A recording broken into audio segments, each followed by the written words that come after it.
What is up? Today we are making tomato garlic pasta with an addition of shrimp. We're going to start by chopping up our garlic that I had already peeled, and then we're going to cut the tomatoes, which are already washed, so don't forget that.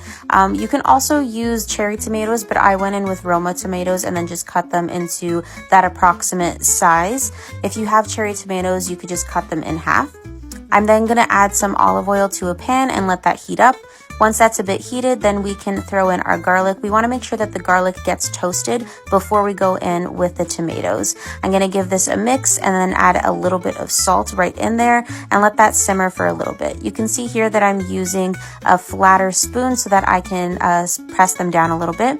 I then went in with some apple cider vinegar and let that simmer. I added the linguine to my pot of already boiling water that I did salt. As that softens, you can press that down with some tongs to get all of it covered with the water. We're going to add some cold butter to our sauce and let that melt in. If you would like to add shrimp or some sort of protein, this would be the time to do it. So I already washed my shrimp and added it there. Don't forget to stir your pasta because I almost did. Now we're going to go in with some herbs. I have some parsley, some basil, and then some rosemary as well. Give that a stir, and once that's all set, we're going to start adding in our pasta water. That is why I did not drain the pasta yet. I ended up using about 2 ladles worth. I know that's not a real measurement, but that's about how much it was. And then I'm going to add the pasta directly into the pot here and give it a mix.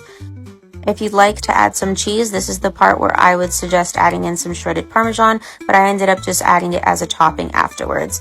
Enjoy, and make sure to comment down below what you would like to see next.